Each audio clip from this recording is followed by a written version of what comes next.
بسم الله الرحمن الرحيم سلام الله عليكم ورحمة الله تعالى وبركاته كلنتو عن صاحب يال كسو دوادا وركا رمال ميديا qodobada ku maqli doontaana waxa kamid ah qarax goordhow ka dhacay agaarka deegaanka Lafoole ee gobolka Shabeellada Hoose ayaa lagu dilay taliyihii ciidamada booliska degmada Afgooye qaraxa oo ka dhacay inta u dhaxeysa Xaawo Cabdi iyo Lafoole ayaa waxa ku dhintay Dhame Cabdiqaadir Cismaan Nuunow iyo saddex kamid ah ilaaladiisa lama oga cidda ka dambeysay dilka Nuunow mana jirto wali cid sheegatay mas'uuliyadda weerarkaasi hase yeeshee inta badan qaraxyada ka dhaca aagaasi ayaa waxa fuliya kooxda Al-Shabaab naga filo faahfaahino dheeraad ah dhawaan insha Allah shir jaraa'id ee maanta qabtay taliyaha hoggaanka ilaalinta canshuuraha iyo dhaqaalaha ciidamada booliska Soomaaliyeed General Cabdullaahi Xasan Bariise ayaa digniin loogu diray ganacsatada Soomaaliyeed gaar ahaan kuwa magaalada Muqdisho taliyaha ayaa sheegay in ganacsatada ay uga digayaan in ay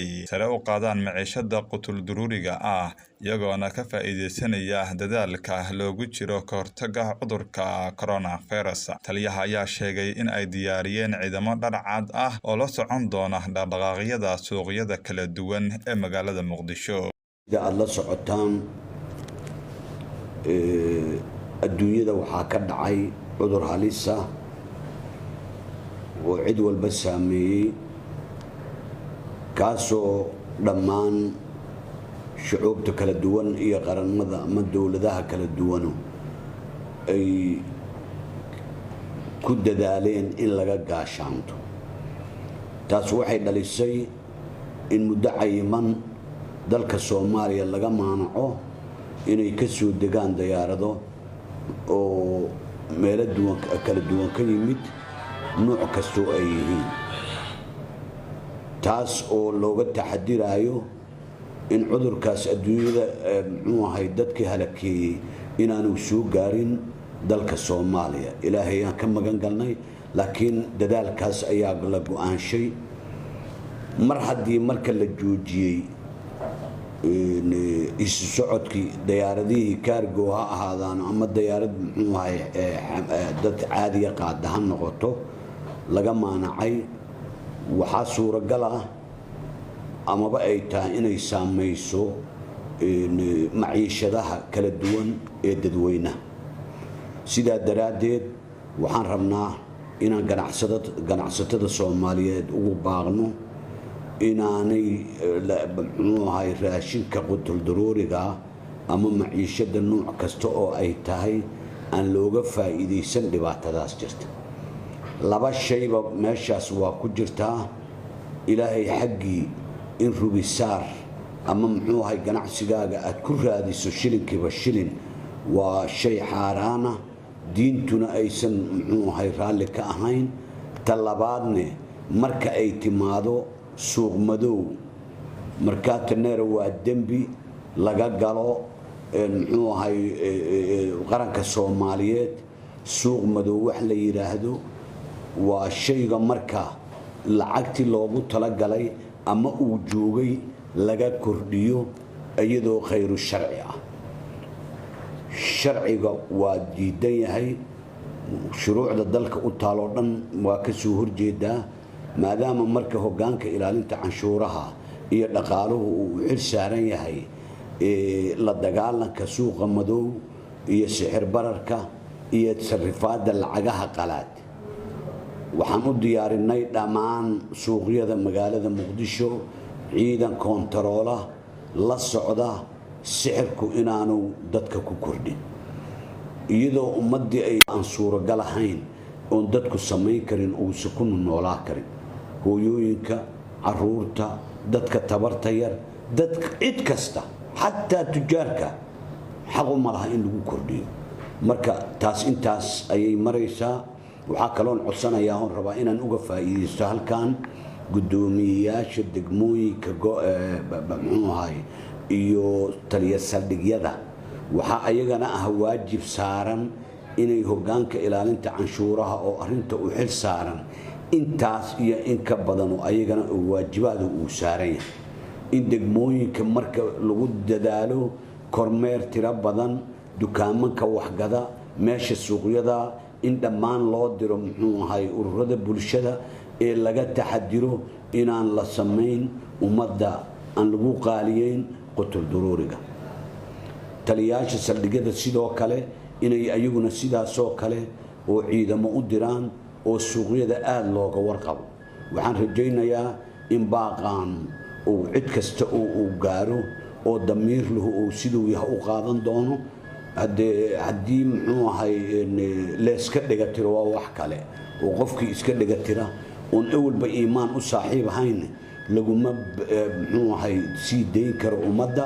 tallaabo sharciyaana laga qaada haddii rabbiga awoodda la ogolaado. intaas ayay muxuu ahay aheeday inaan baaqaas gaarsiino ayadoo madax badanna hore uga hadashay. haddana waxaan u sheegaynaa in dhammaan suuqyada ciidamo dharcad oo loogu talagalay oo xirfadleeyahu ay joogaan kaliyana ay dhowrayaan muxuu ahay ilaalinayaan inaan sixir barar qutul-daruuriga iyo wax kastaba aan lagu qaaliyeyn labada maalmood ee muxuu ahay dalka uu ku jiro standby oo loogu jiro in cudurkaas laga hortago. aad iyo aad u mahadsantihiin. taliya waxaan rabaa inuu haddii raashinka qutul-daruuriga sida bariiska iyo burka qaali ay noqdaan qof kasta uu fahmi karaa oo dadka bulshada wax kastoo soo ogaanaya. haddii ay dhacdo in ganacsatada baaqan ugu dirteen ay dhagaha ka furaystaan oo ay ka faa'iidaystaan dhibaatada jirto iyo cudurkaas laga digay dartiis ayadoo aan ognahay dekadii inay shaqaynayso oo raashinka sidiisa usoo degaayo maxaa tallaabo ka qaadaysa? maya waa caddahay. aad iyo aad u mahadsantahay. way caddahay ayadoo qofka lagu xadgudbin muwaadinka ah. waxaa waajib muqadis ah marka lagu qabto inuu suuq madow ku gedaayo cuntadii waa la soo qabanayaa. laanta dhexe ilaalinta canshuuraha la keenayaa. maxkamadda awoodda u leh ayaana loo gudbinayaa iyadoo qodobkii sharciga ah ee lagu eedeynayo ku xadgudbay ku qoran tahay galdacwadeedka ayaa loo gudbinayaa. maxkamadduna markaa tallaabo sharciga waafaqsan oo ku aadan falka uu ku xadgudbay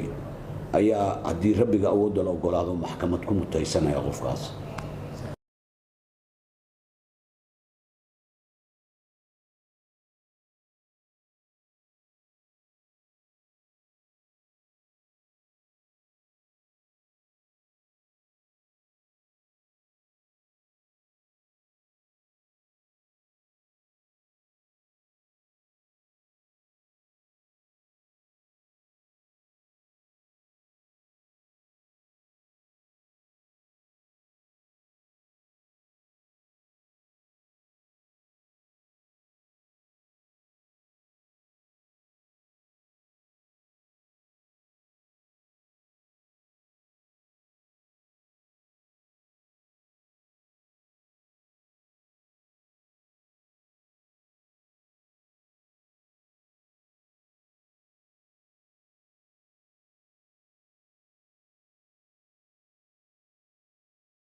maamulka Puntland ayaa waxa uu ka soo horjeestay hadalkii maanta ka soo yeeraya gudoomiyaha guddiga doorashooyinka qaranka ee lagu taageeray sharciga doorashooyinka qaranka oo ay labada aqal horay u ansixiyeen sidoo kalena madaxweyne Maxamed Cabdullaahi Farmaajo uu saxiixay. qoraal kooban oo ka soo baxay madaxtooyada Puntland ayaa waxaa lagu sheegay in hadalka gudoomiyaha guddiga doorashooyinka uusan ahayn hadal lagu taageerayo sharciga doorashooyinka ee horay loo ansixiyay balse uu yahay mid lagu joojinayo dadaalada ay Puntland wado. dhinaca kale siyaasiga Cabdiraxmaan Cabdishakuur Warsame ayaa ka mid ah siyaasiyiinta ka soo horjeestay hadalka gudoomiyaha guddiga madaxa bannaan ee doorashooyinka ee maanta ay ku sheegtay in ay taageersan tahay ansixinta sharciga doorashooyinka qaranka Soomaaliya. Saaxiibayaal, iminkana ku soo dhawaada akhbaaraadka caalamka ee warka Ramaal Media. Dowladda Japan ayaa ka hadashay gantaalo la sheegay in lagu soo riday xeebaheeda ku yaala dhinaca bariga ee dalkaasi, iyada oo si kulul u cambaareysay gantaaladaasi